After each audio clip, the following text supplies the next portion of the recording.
आप सभी का स्वागत है अनअकैडमी आईएएस चैंपियंस के प्लेटफॉर्म पे। आपको पता है कि एस जयशंकर और गवर्नमेंट ऑफ इंडिया ने कई बार कहा है कि how much the western countries are very much full of hypocrisy. अभी आप देख सकते हैं किस तरीके से इंडिया पे एक बेसलेस एलिगेशन लगा के अमेरिका, कनाडा ये लोग सब एक साथ आ चुके हैं अगेन भारत को परेशान करने के लिए, प्राइमरली बिकॉज भारत जो है वो अभी रिसेंटली 2-3 दिन बाद ब्रिक्स समिट के लिए प्राइम मिनिस्टर मोदी रशिया जाने वाले हैं। तो एक तरीके से हमेशा से ये वेस्टर्न कंट्रीज का एक एजेंडा रहता है कि इंडिया को परेशान करो, इंडिया को दबाव करो। आपको इनफैक्ट पता होगा कोल्ड वॉर के समय किस तरीके से अमेरिका ने पाकिस्तान को खुल के सपोर्ट किया है। और कुछ साल पहले, इनफैक्ट 2-3 साल पहले, पाकिस्तान को उन्होंने F-16 फाइटर जेट दिया है। वो पाकिस्तान जहां पे कितने सारे टेररिज्म को प्रोपोगेट किया जाता है। बट ये क्लियर कट बताता है कि वेस्टर्न कंट्रीज की डुअल स्टैंडर्ड्स, और इसीलिए इंडिया ने क्लियर कर दिया है कि आपके डुअल स्टैंडर्ड्स को हम एंटरटेन नहीं करेंगे। एंड इसलिए इंडिया हमेशा से स्ट्रैटेजिक ऑटोनॉमी और रशिया के साथ क्लोज पार्टनरशिप भी रखता है। लेकिन एक कंट्री वेस्ट में ऐसा है जो बहुत ही ज्यादा ट्रस्टेड पार्टनर रहा है इंडिया का, वो है फ्रांस। और इंडिया फ्रांस की दोस्ती ऐसा नहीं कि 1991 इकोनॉमिक लिबरलाइजेशन के बाद शुरू हुई थी, बिकॉज आप देखे होंगे कि इंडिया का वेस्ट के साथ रिलेशन प्राइमरली 1991 के बाद स्टार्ट हुआ था, जब सोवियत यूनियन कोलैप्स हो गया था और इंडिया में लिबरलाइजेशन की रिफॉर्म आ गई थी। But France is one of the western country जिसके साथ रिलेशन हमारा 1991 के पहले से चला रहा है। इनफैक्ट कोल्ड वॉर के समय अगर वेस्ट में इंडिया के साथ कोई खड़ा था, वो था फ्रांस। और आज के सेशन में हम लोग देखेंगे कि कैसे इंडिया फ्रांस की दोस्ती इवॉल्व हुई है और आज they have become one of the great partners. बहुत सारे सिमिलैरिटीज हैं इन दोनों कंट्रीज के बीच में, जिसकी वजह से currently the Indo French partnership is going at a excellent level. और एक चीज और खास है इंडिया फ्रांस रिलेशनशिप में कि फ्रांस जो है वो रीसेंट टाइम्स में एक बहुत बड़ा डिफेंस पार्टनर इमर्ज किया है इंडिया का। इनफैक्ट रशिया के बाद फ्रांस इज द कंट्री जिससे हमारा सबसे ज्यादा डिफेंस ट्रेड होता है। और फ्रांस के साथ सबसे खास बात क्या है कि जैसे हम अमेरिका की अगर बात करें तो अमेरिका से हम इंजन या आर्म्स एम्यूनिशन या फाइटर जेट्स वो खरीदते हैं। फ्रांस के साथ भी हम बहुत साल तक इस तरीके से खरीद रहे थे। मतलब इंडिया वाज द बायर और France was the seller. But recent times में अभी हम लोग देखेंगे कि कैसे आपका फ्रांस जो है वो इंडिया के साथ मिलकर इंडिया के डिफेंस मैन्युफैक्चरिंग को स्ट्रॉन्ग कर रहा है। और रैदर दैन केवल बेचने और खरीदने का रिश्ता, रैदर ये दोनों मिलके अब प्रोडक्शन की तरफ बढ़ रहे हैं। और इंडिया के जितने भी कंपनीज हैं और जो फ्रांस के बड़े बड़े कंपनीज हैं वो दोनों मिलके कोलैबोरेट करके भारत को आत्मनिर्भर, भारत के डिफेंस इंडिजिनाइजेशन, डिफेंस मॉडर्नाइजेशन में मिलके बहुत अच्छे तरीके से काम कर रहे हैं। तो इन्हीं चीजों को आज के इस पर्टिकुलर सेशन में हम लोग देखेंगे। बट आगे बढ़ने के पहले एक इंफॉर्मेशन आपके लिए कि अनअकैडमी आईएएस का स्कॉलरशिप टेस्ट होने जा रहा है 25 अक्टूबर को करोल बाग में हमारे। आप जरूर एनरोल करें इस स्कॉलरशिप टेस्ट के लिए। अनअकैडमी आईएएस का वेबिनार जो मैं लेने जा रहा हूं ये अर्लियर 20 अक्टूबर का था, बट अभी बिकॉज ऑफ शेड्यूलिंग इश्यूज अब इसको 25 अक्टूबर को शिफ्ट कर दिया गया है। अगर आप एक सीरियस एस्पिरेंट है, किसी भी एग्जाम के लिए प्रिपरेशन कर रहे हैं, या इन जनरल आप भूल जाते हैं जो चीज आप पढ़ते हैं, तो उसके लिए आप ये जरूर सेशन अटेंड करें। ये काफी छोटा सेशन होगा but I can promise you आप कुछ नया सीख के जाओगे। अनअकैडमी आईएएस की अगर मैं बैचेस की बात करूं तो न्यू दिल्ली के करोल बाग में इंग्लिश मीडियम के बैचेस 24 अक्टूबर को, मुखर्जी नगर में हिंदी मीडियम के बैचेस 21 अक्टूबर को, और प्रयागराज में दोनों मीडियम के बैचेस हमारे इन स्पेसिफिक डेट्स को स्टार्ट होने जा रहे हैं। पटना में भी हमारे बैचेस जल्द स्टार्ट होने जा रहे हैं। अनअकैडमी आईएएस केवल जीएस कोर्स प्रोवाइड नहीं करता है friends, but optional course, CSAT, ऐसे writing course, current affairs coverage, full and test series, ऐसे तमाम चीजें प्रोवाइड करता है।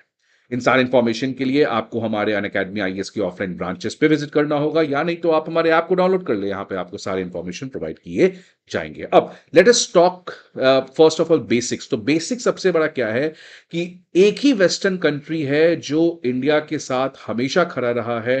इंडिया के साथ इनफैक्ट सबसे पहला वेस्टर्न कंट्री जिसने इंडिया के साथ स्ट्रैटेजिक पार्टनरशिप साइन किया है। एक ऐसा कंट्री जिसने इंडिया, जब न्यूक्लियर टेस्ट को हमने कंडक्ट किया था और बाकी पूरे कंट्रीज इंडिया के अगेंस्ट गए थे, एक ऐसा वेस्टर्न कंट्री जिन्होंने इंडिया को क्रिटिसाइज या इंडिया के अगेंस्ट सैंक्शन नहीं लगाया था, वो है France. And because of this, France has been a brother in West for India. And that is very true. हम लोग देखेंगे आगे जाकर कि France has been really a brother in West for India. अब अगर मैं बात करूं कोल्ड वॉर के समय, जैसे मैंने पहले भी कहा कि कोल्ड वॉर के समय इंडिया जो है वो नॉन अलाइनमेंट को फॉलो कर रहा था, लेकिन despite of non alignment India was very much close to the Soviet, और वेस्ट के साथ हमारा रिलेशन अच्छा नहीं था। लेकिन अगेन वेस्ट में एक एक्सेप्शन था, वो था फ्रांस। आप देखिए कोल्ड वॉर में जब पाकिस्तान को अमेरिका F-16 जैसे खतरनाक फाइटर जेट्स दे रहा था, इंडिया के अगेंस्ट बहुत सारे सैंक्शंस को लगा के रखा था, उस समय फ्रांस ने हमें 40 मिराज फाइटर जेट्स दिए थे। इनफैक्ट जब इंडिया ने पहली बार न्यूक्लियर टेस्ट किया था 1974 में, तो अमेरिका ने इंडिया के ऊपर सैंक्शन लगा दिया और यूरेनियम के सप्लाई को रोक दिया। लेकिन उसके बाद फ्रांस इंडिया के पास आया और हमने फ्रांस इंडिया न्यूक्लियर कोऑपरेशन किया, जहां पे फ्रांस ने हमें यूरेनियम सप्लाई किया, which eventually led to the 1998 nuclear test, जिसके बाद हम एक न्यूक्लियर वेपन कंट्री बन गए। It was the first P5 country to support India's claim for a permanent seat in a reformed United Nation Security Council. तो पहली बार किसी ने इंडिया को नॉमिनेट किया था यूनाइटेड नेशन सिक्योरिटी काउंसिल के परमानेंट मेंबर बनने के बाद। पोस्ट कोल्ड वॉर तो आपको पता है कि इंडिया का इन जनरल वेस्ट के सारे कंट्रीज के साथ रिलेशन हमारा इंप्रूव हुआ था। इनफैक्ट 1998 में हमने ऑफिशियली एक स्ट्रैटेजिक पार्टनरशिप भी साइन किया था, और ये जो पहला कंट्री था वेस्ट में जिसके साथ हमने इस तरीके की स्ट्रैटेजिक पार्टनरशिप को साइन किया था। दैट शोज कि हाउ मच वेस्ट और फ्रांस जो है it has always stood for India. 1998 में जब इंडिया ने न्यूक्लियर टेस्ट किया तो लगभग सारे वेस्टर्न कंट्रीज ने इंडिया के ऊपर सैंक्शन लगाया, लेकिन फ्रांस ने हमें सैंक्शन नहीं लगाया। 2008 में हमने सिविल न्यूक्लियर कोऑपरेशन एग्रीमेंट भी साइन किया, और कॉन्स्टेंटली हमारा इकोनॉमिक पार्टनरशिप जो बायलैटरल ट्रेड है उसमें भी एक एक्सपेंशन देखने को मिला है। तो जो कोल्ड वॉर के पहले का एक तरीके का रिलेशन था वो और तेज रेट से आगे बढ़ा कोल्ड वॉर के बाद। और अगर रीसेंट टाइम्स की बात करें खासकर 2023-24 में, तो ये 2 साल बहुत इंपॉर्टेंट रहे इंडिया फ्रांस के रिलेशन में। 2023 में prime minister Modi France visit गए और एक हिस्टोरिक डॉक्यूमेंट दोनों के बीच में साइन हुआ, होराइजन 2047। आपको पता है 2047 इंडिया के लिए बहुत क्रूशियल है, बिकॉज इंडिया का अभी अमृत काल चल रहा है। 2047 prime minister Modi wants to see India as a developed country, वो विकसित भारत का सपना। तो 2047 तक इंडिया फ्रांस जो है उन्होंने एक होराइजन 2047 साइन किया है कि आने वाले 25 साल इंडिया और फ्रांस दोनों मिलके बहुत तेज रेट से कोलैबोरेशन करेंगे 3 पिलर्स में, सिक्योरिटी एंड सॉवरेंटी में, प्लैनेट में और पीपल में। तो ये आने वाले 25 साल में हमारा रिलेशन जो है वो और बहुत तेज रेट से बढ़ने जा रहा है, बिकॉज 2023 हमारा 25वां साल था जब इंडिया फ्रांस ने स्ट्रैटेजिक पार्टनरशिप साइन किया था।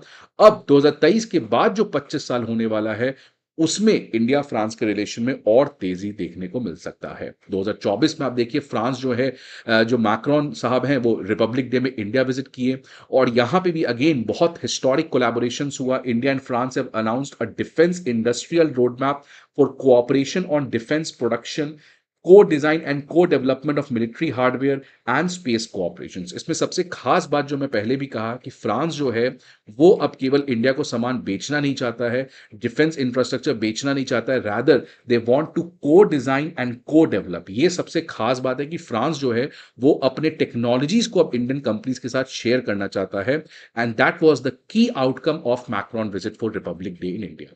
तो डिफेंस जो है वो खासकर इन दोनों कंट्रीज के बीच में सबसे स्ट्रॉन्गेस्ट पिलर बना है। आप इस सिपरी के डेटा से देख सकते हैं कि France has been the second largest defence supplier 2017 से 21 के बीच में। Jaguar, Rafale fighter jets, Scorpene submarines, और अब तो इनफैक्ट न्यूक्लियर अटैक सबमरीन्स भी फ्रांस बात कर रहा है इंडिया को देने का। MOU on reciprocal logistic support, जैसे आपको पता है इंडिया का अमेरिका के साथ लेमोआ है, रशिया के साथ रेलॉस है, वैसे ही हमारा फ्रांस के साथ भी इस तरीके का रेसिप्रोकल लॉजिस्टिकल सपोर्ट है। जॉइंट एक्सरसाइजेस हम लोग करते हैं, वरुणा नेवी का, गरुदा एयरफोर्स का, और शक्ति एक्सरसाइज आर्मी टू आर्मी का होता है।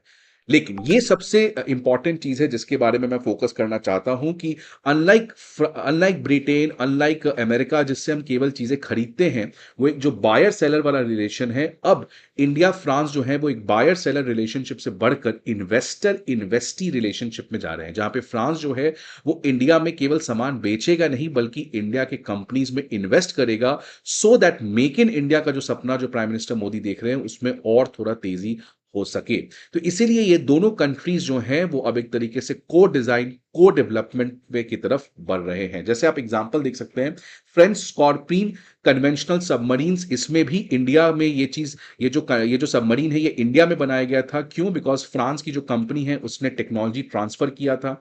अभी आपको पता है कि टाटा ग्रुप ने एयरबस के साथ टाई अप किया है, C295 टैक्टिकल ट्रांसपोर्ट एयरक्राफ्ट अब मिलने जा रहा है। तो अगेन एयरबस जो है वो अपने टेक्नोलॉजी को ट्रांसफर करेगी टाटा ग्रुप को। डसॉल्ट एविएशन जो आपको पता है रफाल और मिराज फाइटर जेट्स को बनाती है, वो भी अब नोएडा में maintenance, repair and overall facility को बनाने जा रही है। फॉर एग्जांपल, आपने रफाल फाइटर जेट तो खरीद दिया, बट इसका मेंटेनेंस कौन करेगा, रिपेयर कौन करेगा, ओवरहॉल कौन करेगा? तो पहले ये डसॉल्ट एविएशन फ्रांस की ही करती थी, लेकिन अब डसॉल्ट एविएशन इंडिया में एक एमआरओ फैसिलिटी खोलने जा रही है, सो दैट इंडिया के जो कंपनी है वो खुद ही रफाल और मिराज फाइटर जेट्स का मेंटेनेंस ये सब कर सके।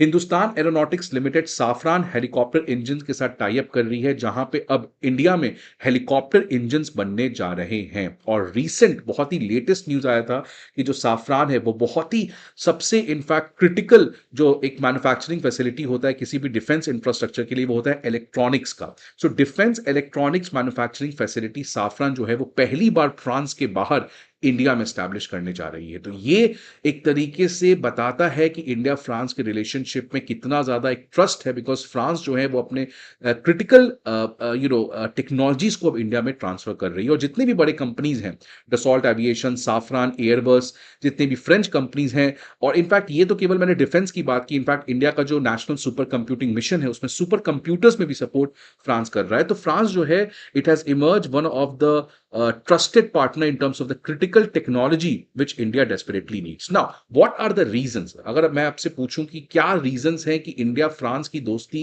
यूनिक है as compare to India America, India Britain इसकी दोस्ती है। सबसे पहला रीजन है non interference in each other's internal affair. कभी भी ये दोनों कंट्री एक दूसरे के इंटरनल पॉलिटिक्स में इंटरफेयर नहीं किए हैं। आप इसको एग्जाम्पल समझ सकते हैं कि जब इंदिरा गांधी ने इमरजेंसी लगाया था, फ्रांस के प्रेसिडेंट तब भी विजिट किए थे इंडिया में। ऐसा नहीं कि उन्होंने कैंसिल कर दिया, बिकॉज वो इंडिया का इंटरनल मैटर था। तो ये लोग हमेशा से कभी इंटरफेयर नहीं किए हैं। दूसरा, दोनों का स्ट्रैटेजिक ऑटोनॉमी के ऊपर पूर्ण भरोसा। आप देखिए, अभी जब रशिया यूक्रेन वॉर स्टार्ट हुआ तो मैक्रोन चले गए रशिया के पुतिन से मिलने। तो स्ट्रैटेजिक ऑटोनॉमी के ऊपर ये दोनों का हमेशा से फोकस रहा है। फ्रांस ने इनफैक्ट अमेरिका को कितने बार कहा है कि don't consider France to be a vassal state of yours. इसके बाद तीसरा, नो हेजेमनिक एस्पिरेशंस। ये लोग मिडिल पावर्स हैं। इंडिया का अमेरिका के साथ दोस्ती में एक सबसे बड़ा फैक्टर होता है कि अमेरिका का हेजेमनिक एस्पिरेशंस है, जिससे रिलेशंस कॉम्प्लिकेटेड होते हैं। बट ये दोनों कंट्री को शांति चाहिए, ये दोनों कंट्री का कोई भी हेजेमनिक एस्पिरेशंस नहीं है, because they are middle powers. And fourth, common values, shared commitment to democracy, will to support and defend multilateralism and international law. So ये चार मेजर पिलर्स हैं because of which India France relations come together. ऐसा नहीं कि friends are bound to have some problems, और इसलिए कुछ challenges भी हैं। जैसे हमारा फ्री ट्रेड एग्रीमेंट अभी तक नहीं हो पा रहा है, ट्रेड इम्बैलेंस है, फ्रांस ज्यादा एक्सपोर्ट करता है इंडिया को, और इंटेलेक्चुअल प्रॉपर्टी राइट के कुछ इश्यूज हैं। कुछ प्रोजेक्ट्स हैं जो अभी तक सक्सेसफुली इंप्लीमेंट नहीं हुए, such as Jaitapur nuclear project. और जियो पॉलिटिकल डाइवर्जेंस है, इंडिया ने यूक्रेन के अगेंस्ट उतना टफ स्टैंड नहीं लिया जितना फ्रांस एक्सपेक्ट कर रहा था, और फ्रांस ने चाइना के अगेंस्ट इतना स्ट्रॉन्ग स्टेप नहीं लिया जितना इंडिया एक्सपेक्ट कर रहा था। तो ये दोनों का जियो पॉलिटिकल डाइवर्जेंस भी है थोड़ा। But despite all this, friends are bound to have differences, but despite all this, prime minister Modi ने बहुत अच्छे से कंक्लूड किया है इंडिया फ्रांस रिलेशन के बारे में। उन्होंने कहा है कि 21वीं सदी, हम लोग हमेशा इंफ्रा की बात करते हैं, but what exactly is infra? It is in plus fra, which means India and France. The infra alliance is robust, and दिन पर दिन ये रिलेशन एक्सपैंड हो रहा है, केवल डिफेंस में नहीं, इकोनॉमी में, रिन्यूएबल एनर्जी में, मल्टीलैटरलिज्म को प्रमोट करने में, मल्टीलैटरल ऑर्गेनाइजेशंस को रिफॉर्म करने में, इन सारे चीजों में इंडिया फ्रांस रिलेशन को इंप्रूवमेंट देखने को मिला है। And that is why really France is the brother of India in the West. आपका क्या व्यू है इंडिया फ्रांस रिलेशन में, आप जरूर बताएं। अगर आपको वीडियो अच्छा लगे तो लाइक जरूर करिएगा। See you again in the next video. Till then, goodbye, take care and best wishes.